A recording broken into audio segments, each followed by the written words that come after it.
Hey guys, Equinox here, and we just finished day 1 of the M Plus testing in the War Within beta, and I have got a pretty good idea of how Aspect of Harmony, or Master of Harmony is going to work, the damage breakdown of it, all that, and yeah, have a lot of info to show you guys. So first off, first impressions of it, really good. The defensive kit is way more cohesive. I'm going to bring up the talent page here, and I'm going to show you. Ox Stand's really good. Did a lot of testing on this. Quite powerful, especially against pretty big hits, so really happy with this. Chi Surge seems okay. You can swap this out if you want, maybe get a point anvil, but overall I think this is the correct build overall. You could replace Detox for Instant Vivify or like whatever you seem to want. Overall, this is pretty much the build I think I'll stick with. I can't see me removing anything else. Maybe remove this on really high keys for like the point anvil. I don't know. But yeah, this seems to feel like the correct build. Aspect of Harmony tree, you go for Purified Spirit. This is just more damage at the end of your Aspect of Harmony window. This one's not too good. I wouldn't use this ever. Balance Stratagem. This is still bugged. I made a forum post about it. They did fix the consumption of all the stacks. Everything consumes properly, but now it does not build properly. So reported that already. Hopefully they fix it. Then we go Mantra Fury, 10% more stagger. Then you can choose either of these, doesn't matter, personal preference. Wave of 1,000 Strikes is better than Path of Resurgence for vitality building, and everything else is normal. Oh, Special Delivery versus Rushing Jade Wind, so I did test both of these quite a bit.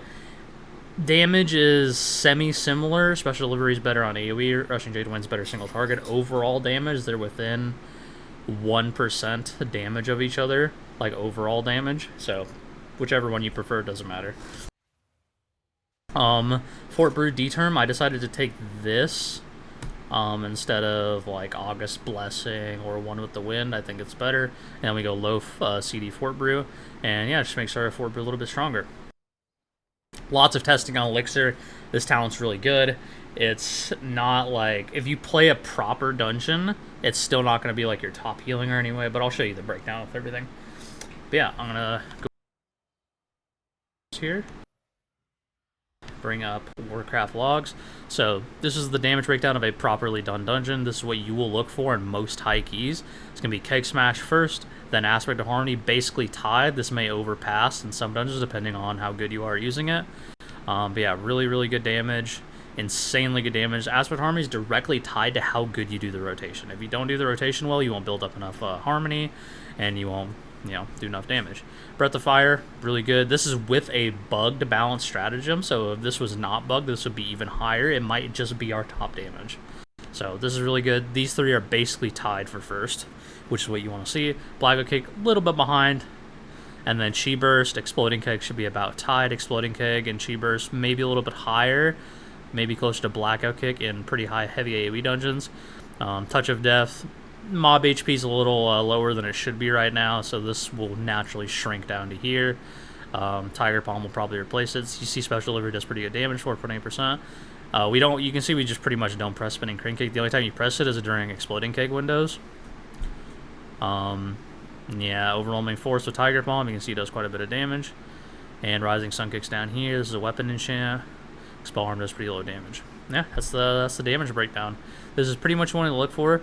Basically, what your rotation revolves around is playing around balance stratagem, making sure you're keg smashing out cooldown, buffing as many keg smashes with hit scheme as possible, using Chi Burst off cooldown, and using Celestial Brew in Aspect of Harmony as much as you can with high stacks, and that'll net you a lot of damage.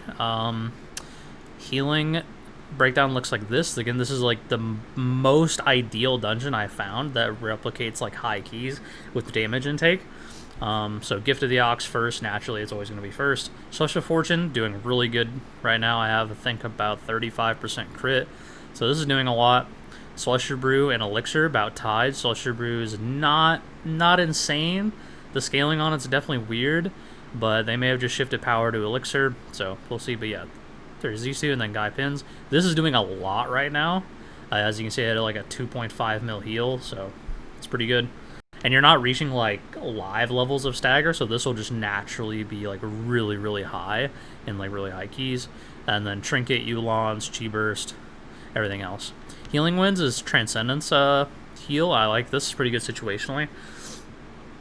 And yeah, overall, really like Aspect of Harmony. It feels amazing. The rotation feels good. Celestial Brew feels like a more impactful button. Oxstance way smooths out our tank busters. You don't have to play like damp and diffuse yet. So I don't know. Overall, really awesome. Really happy with the way War Within's shaping up. I'm excited to test this more. Hopefully they don't over nerf stuff, especially Elixir. I think Elixir literally solves all our defensive issues. If they want to nerf our damage, sure, like that's fine. But like, do not nerf Elixir. It fixes literally every issue Brew has in keys right now because of how often it procs. Please keep it the same. Like the class feels so smooth defensively. It's absolutely the way it should be.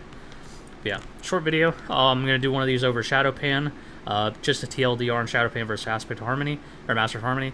Shadowpan is pretty competitive actually. I did try it, and that's with undertuned Flurry Strikes. The damage is competitive, defensive is competitive. So yeah, you can probably play both. We'll see if they end up buffing Shadowpan a lot. It might just be better. Yeah, have a good one, guys. Peace out.